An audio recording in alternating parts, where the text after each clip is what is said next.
مؤاخذة لكل الحريم اللي هم اخواتي وحبايبي في اللفظ اللي انا هقوله، بس اللي بيعملوا لعيبة الزمالك لكرة القدم بقت شغل حريم بتجيب بعض. والله العظيم ده اللي بيحصل. فيديو جديد مع اخوك ابو يوسف الاهلاوي. حابب اشكر كل واحد مشترك مع اخوه ابو يوسف الاهلاوي في القناه. بشكر كل واحد بيدعم اخوه بكل قوه، بيدي اللايك وبينزل يشترك معايا في القناه. يمين الله ربنا يجازيك كل خير، وانت قاعد مكانك في بيتك انت واهل بيتك. يمين الله.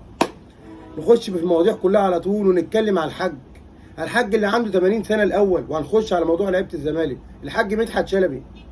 الحاج مدحت شلبي، وهسمعكم حلقه. طب بقول لكم ايه، نسمع شلوبه الاول نرجع.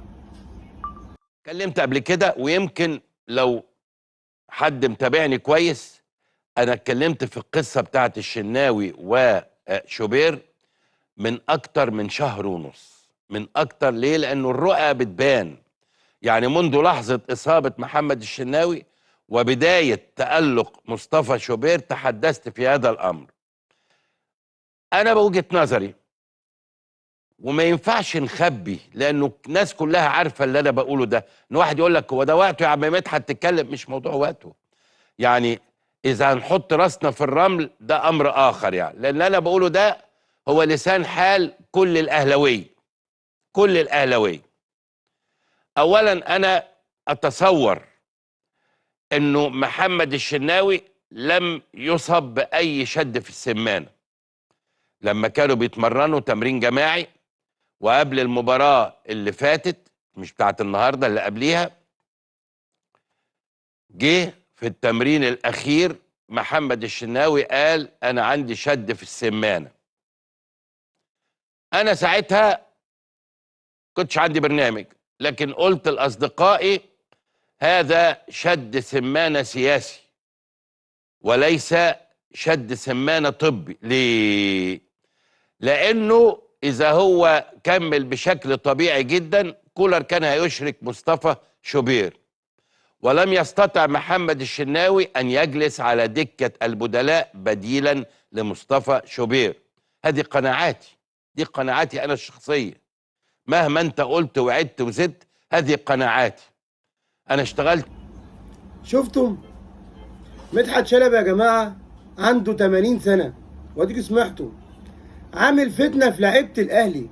طالع بيعمل فتنه في لعيبه الاهلي قبل نهائي افريقيا، ويقول لك الشناوي مش مصاب.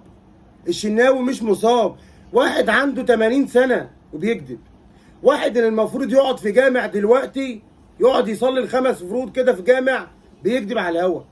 يا مدحت يا شلبي، بعد احترامي اللي مقعدك في المكان اللي انت قاعد فيه ده، انت جبت منين الكلام دوت؟ جبت منين اللي الشناوي مش عايز يقعد احتياطي لشوبير؟ جبت منين اللي الشناوي مش مصاب؟ جبت منين اللي كولر مش هيلاعب الشناوي؟ عيب على سنك، عيب على سنك، واقعد في جامع احسن لك. عشان جمهور الاهلي ما بينساش الكلام ده. قلت لكم يمين الله، ده احنا كل يوم كل حدوده، ده احنا في افلام كل يوم يا جماعه. ده الكلام ده ما بيحصلش الا في، انا مش عارف، في فرقه رايحه تلعب نهائي افريقيا في تونس يتعمل فيها اللي بيحصل كل يوم دوت؟ في فرقه مشرفه مصر كل سنه في كاس عالم للانديه يتعمل فيها اللي بيحصل ده من اعلام مصر؟ والله العظيم يمين الله انتوا مش مصريين. عشان انتوا لو مصريين بجد هتساندوا الفرقه. ده لو فعلا في فتنه، لو الشناوي فعلا مش مصاب اطلع اقول مصاب. ده لو الشناوي حتى مش عايز يقعد احتياطي اقول لا هبقى عايز يقعد احتياطي عشان اساند الفرقه. بس انتوا الهدف واضح. الهدف انتوا تدمروا النادي الاهلي، بس مش هيحصل. مش هيحصل يا مدحت يا شلبي، مش هيحصل. وانت عندك 80 سنه وطالع بتكذب وطالع بتالف كلام عشان تجيب الناس مشاهدات. لا خلاص، العهد بتاعك راح. العهد بتاعك راح وسنك راح. واللي زيك قاعد في جامع يا مدحت يا شلبي، اقسم بالله اللي زيك احترم سنه وما يطلعش لفظ من بقه يكذب. ده انت المفروض لو على رقبتك ما تكذبش. ده انت عملت ملايين من الكذب، عملت الوفات واسرات من الكذب. ما كفاكش الكذب ده كله؟ ما كفاكش الكذب ده كله السنين اللي فاتت؟ وطالع بتفتن على فرقه النادي الاهلي عن بالحراس المرمى بتوعها، وتطلع تقول الشناوي مش مصاب مش عايز يقعد احتياطي. وانا اللي بقول لكم، ولا انت بتقول ولا انت بتعيد، بس هي كلها شغله، كلها اكل عيش وخلاص، كلها سبوبه، كلها اللي احنا نقوله هي اللي يجيب لنا فلوس وخلاص. مهما يقول بقى الباشا المستشار اللي علان، انا عايز ارضي اللي مشغلني، ارضيهم على حساب مين؟ على حساب النادي الاهلي. بس جمهور الاهلي بيقول لك يا مدحت يا شلبي مش هيسكت، مش هيسكت، وهنرد على كل واحد بكل قوه. يمين الله جمهور الاهلي كبير قوي، جمهور الاهلي كبير ومحترم قوي، بيعرف يرد قوي وعارف لعيبته على ايه. والشناوي احسن حارس في مصر، والشناوي مصاب مش مصاب مالكش دعوه، مالكش دعوه، انت اطلع منها. انت مش عايزين نشوف الاشكال دي معانا تاني يتكلموا علينا. كله يصلي على النبي ويخش ويدعم اخوه ابو يوسف الاهلاوي، كله يصلي على النبي من قلبه ويدعم اخوه ابو يوسف الاهلاوي. الاول هنقول مبروك لنادي الزمالك بطوله الطايره، هنقول مبروك لنادي الزمالك حصوله على بطوله الطايره ووصوله لكاس العالم للانديه من ابو يوسف الاهلاوي اهو، صح. عايز اتكلم على لعيبه الزمالك بقى بتاعت الكوره، الاخ عبد الله السعيد والاخ احمد حمدي والاخ مش عارف عمر جابر والاخ علان والاخ تلان، والصور اللي صوروها امبارح ونشروها. يا جماعه الشغل ده الشغل خلاص خلاص. ماتش بتكسبوه تطلعوا ترقصوا، تطلعوا ترقصوا، ما تصدقوش نفسكم، تطلعوا ترقصوا في كل الشوارع وفي بيوتكم وفي كل مكان عشان كسبتوا الاهلي بالزور 2-1 بالحكم اللي هو مش حكم ابراهيم نور الدين، الحكم اللي هو مش عادل محمد عادل اللي كان قاعد على الفار. وانتوا عارفين الكلام ده، وعارفين الجول التاني جه ازاي، وعارفين ابراهيم نور الدين ما بيحكمش تاني ليه دلوقتي، عشان هو كان جاي في مهمه خاصه. ابراهيم نور الدين كان جاي في مهمه خاصه اللي هو خسر النادي الاهلي. لكن اللي بيحصل كده لا، وعيب، عيب كده النسا ده عيب. ده النادي الاهلي هريجوا ماتشات في الصالات، بطولات واخدينها طايره وسله واللي ما فيش لعيب مع النادي الاهلي طلع يصور الصوره اللي انتوا بتصورها. الحرمان وحش، الحرمان وحش، والغل وحش، والحقد وحش، اقسم بالله الحرمان وحش والغل وحش.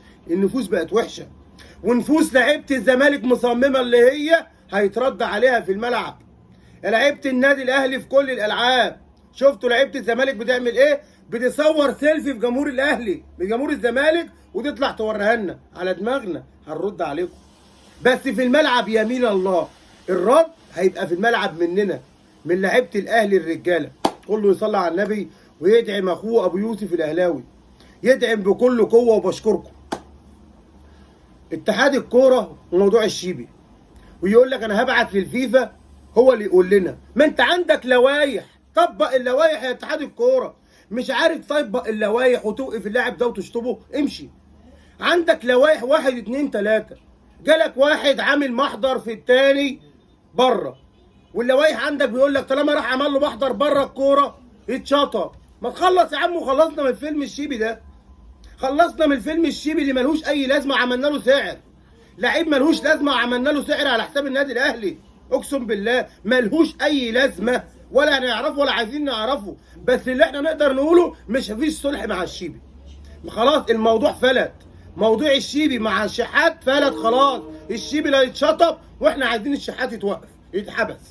اشطبوا الشيبي ونحبسوا الشحات، ده اللي احنا عايزينه وهيرضي جمهور النادي الاهلي، ده اللي هيرضى جمهور النادي الاهلي. واتحاد الكوره ملوش لازمه، بعد احترامي لاي حد، اتحاد الكوره ملوش اي لازمه. هخش على طول على موضوع قفشه. قفشه في ازمه، قفشه في ازمه، ولازم كلنا نقف جنب صاحب القضيه. صاحب القضيه ادوا اللايكات عشان صاحب القضيه.